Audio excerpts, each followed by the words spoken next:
Hello दोस्तों, आपका स्वागत है आज के इस नए वीडियो में। आज का वीडियो रिलेटेड है ओपन बुक एग्जाम से। तो चलिए आज का वीडियो शुरू करते हैं। इसमें लेखक कहते हैं, छात्रों के लिए बिना बोझ के सीखने की दिशा में एक कदम। साप्ताहिक और मासिक परीक्षाओं के साथ एक बेदम दिनचर्या बच्चे को जो सिखाया जाता है उसमें अर्थ की खोज को नष्ट कर देती है। इस विफलता के व्यापक समाधान की आवश्यकता है। यशपाल रिपोर्ट में जिन बोझ की चर्चा की गई थी वह अब एक व्यापक विषय में बदल रहा है। माता-पिता, शिक्षकों और बच्चों के बीच व्यापक चिंता का इसका संबंध नए आर्थिक और कामकाजी माहौल से है। हमारे देश में शिक्षा के इतिहास में छिटपुट प्रयोग से छात्र परिचित हैं। नवीनतम प्रयास ओपन बुक परीक्षा है। यह भी कोई नई बात नहीं है, लेकिन इस बार बच्चों पर पड़ने वाला दबाव कम होने की उम्मीद है। इस दबाव के तत्व एक समिति की जांच का विषय थे, जिसने लगभग 3 दशक पहले अपनी रिपोर्ट दी थी। समितियां आती है और चली जाती है, लेकिन समस्या बनी रहती है और कुछ समस्याएं अधिक उग्र हो जाती है। प्रोफेसर यशपाल की अध्यक्षता में एक छोटी समिति ने 1990 के दशक की शुरुआत में स्कूली बच्चों पर तनाव की समस्या का अध्ययन किया। वह एक अंतरिक्ष वैज्ञानिक थे, जिन्होंने टीवी पर या अखबारों में बच्चों द्वारा पूछे गए सैकड़ों सवालों के जवाब दिए। उनकी पतली report learning without burden, Tata institute of social sciences, Mumbai में हाल ही में आयोजित एक कार्यशाला का फोकस थी।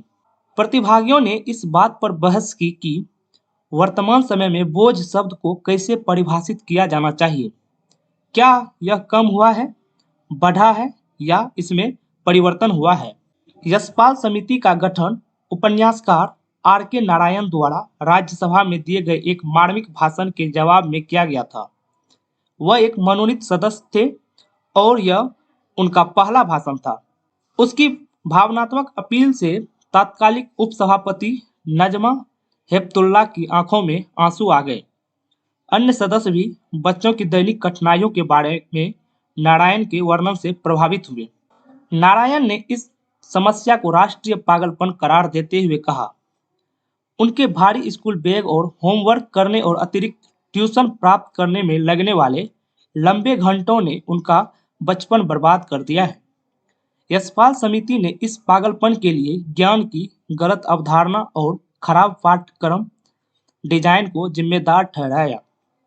यह लोकप्रिय धारणा पर आधारित एक कैच-अप सिंड्रोम को दर्शाता है कि पश्चिम में ज्ञान का विस्फोट हुआ था और भारत को इसे पकड़ना था।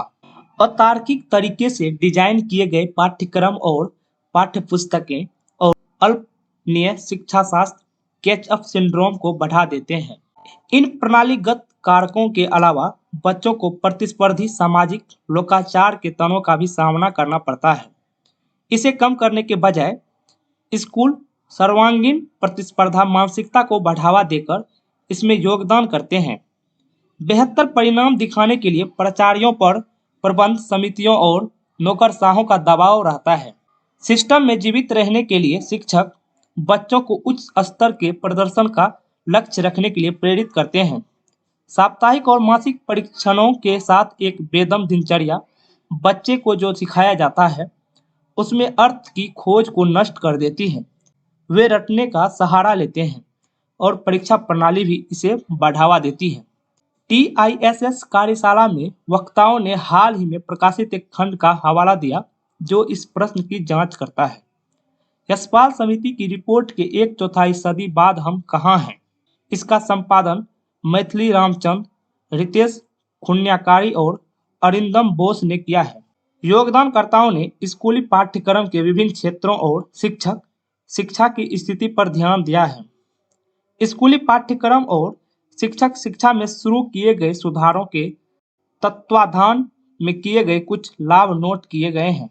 हालांकि कोविड के वर्षों ने इनमें से कुछ लाभों को खत्म कर दिया और अब सिस्टम को कठिनाइयों का एक नया सेट सामना करना पड़ रहा है। पाठ्यपुस्तकों से हटाए जाने के कारण वे छोटी हो गई हैं, लेकिन उन्हें समझना कठिन हो गया है और टीआईएसएस द्वारा हाल ही में प्रकाशित एक व्यापक सर्वेक्षण के आधार पर प्रकाशित रिपोर्ट से पता चलता है कि पूरे देश में शिक्षकों की कमी एक गंभीर समस्या बन गई है। कार्यशाला में प्रौद्योगिकी पर एक सत्र था। बच्चों और शिक्षकों पर इसका प्रभाव काफी हद तक अज्ञात है। इसके प्रवर्तकों और लोगों के बीच तीव्र ध्रुवीकरण भी देखा गया है। कार्यशाला में 3 शिक्षकों ने तकनीकी संसाधनों के लागू उपयोग के साथ अपने निराशाजनक अनुभव के बारे में बात की।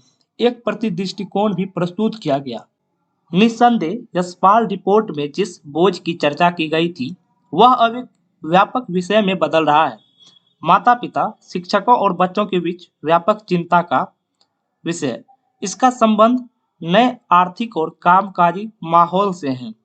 करियर के अवसर कम होने के साथ 2 पुराने उच्च दर्जे वाले व्यवसायों, चिकित्सा और इंजीनियरिंग के लिए प्रतिस्पर्धा करने का दबाव बहुत बढ़ गया है। व्यावसायिक कोचिंग इस दबाव का पूरा फायदा उठाती है और इसे अब तक अज्ञात स्तर पर बढ़ा दिया गया है। यह कोई भी अनुमान लगा सकता है कि क्या एक खुली किताब परीक्षा इस गहरी समस्या का समाधान करेगी, जिसे यशपाल रिपोर्ट ने बताया था। उनके लिए अच्छे शिक्षण का लक्ष्य आंतरिक प्रेरणा पैदा करना था। इसे बनाने में हमारी विफलता के व्यापक समाधान की आवश्यकता है।